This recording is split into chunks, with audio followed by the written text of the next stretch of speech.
Le Festival de Cannes cette année est particulièrement riche en films de qualité. Demain sera présenté dans la sélection officielle le film de Robert Bresson, L'Argent, qui représente la France. C'est l'un des films les plus attendus de la sélection française. Alain Bévérini a rencontré Robert Bresson, qui a décidé de mettre lui-même en scène cette interview. Ne soyez donc pas du tout surpris par certains cadrages ou plans fixes. Regardez.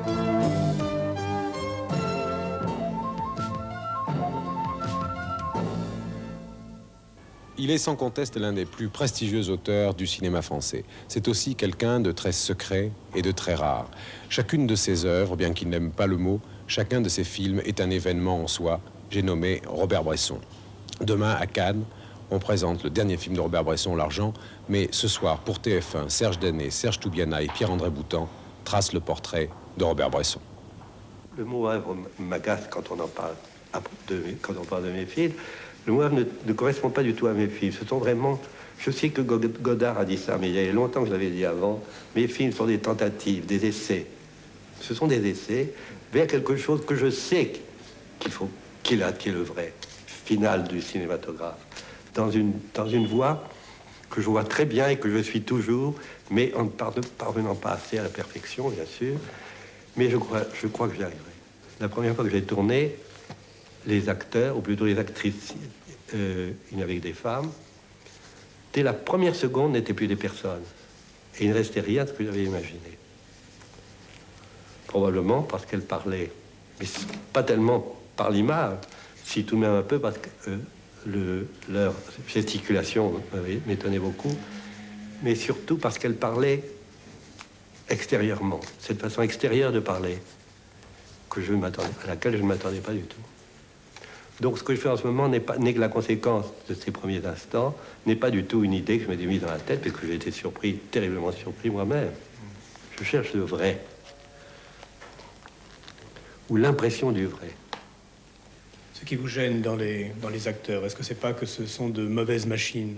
Ce sont de très bonnes machines admirables, que je respecte et que souvent je vais voir au théâtre, que j'adore, mais c'est pas du tout la même chose.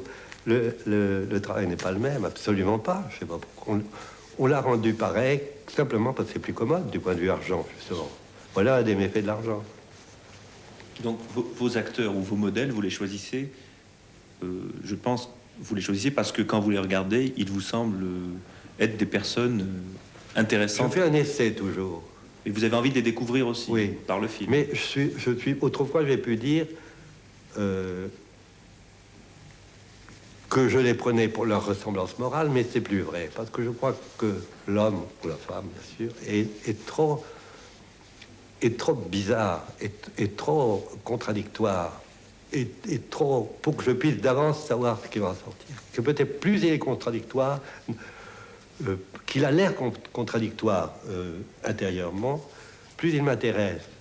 Il y a quelque chose qui me tente, c'est peut-être le démon qui me tente aussi, qui me tente de prendre pas la personne que j'aurais pris en la choisissant bien. Qu'il y a un moment où je passe sur ma décision, je me dis, nous allons bien voir. Ça m'intéresse. Je fais exprès de ne pas savoir la veille ce que je vais faire le lendemain pour que j'ai une impression très forte ou des difficultés énormes. J'ai envie de faire des trouvailles. Donc si je prépare d'avance, je n'en ai aucune. Je ne peux en faire aucune trouvaille.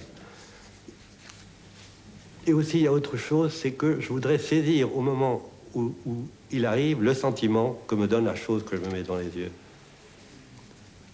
Donc il faut que ce soit immédiat. Je crois cette immédiateté de l'écriture cinématographique. De même, quelqu'un a une plume, il écrit au fur et à mesure que sa pensée arrive. Je ne vois pas l'écrivain ou préparer d'avance ce qu'il va faire, ou le peintre sachant exactement ce que va être sa toile. Ce ne serait plus un tableau. Il y a là quelque chose qui m'a, je crois, choqué dès les premiers instants où j'ai fait les films, c'est cette habitude de tout préparer. Les acteurs compris, les acteurs, on sait à peu près ce qu'ils vont faire, donc il n'y a pas de surprise. Et je crois que tout art préparé n'est pas un art.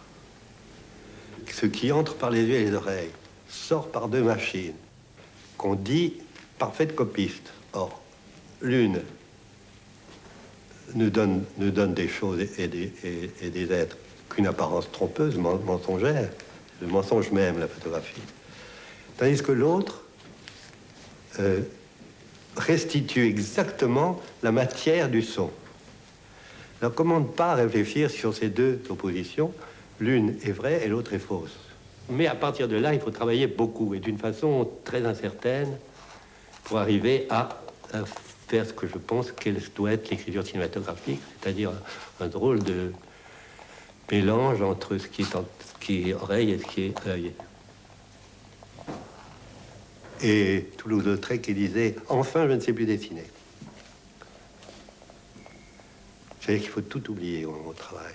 Et alors après, c'est pour ça que le montage est si passionnant, c'est que c'est vraiment les choses se rassemblent, se dosent, et le film apparaît. Voilà, je vous rappelle que les plans fixes de cette interview et l'absence d'image à certains moments qui provoquaient des noirs à l'antenne ont été volontairement voulus par Robert Bresson, qui a mis lui-même cette interview en scène.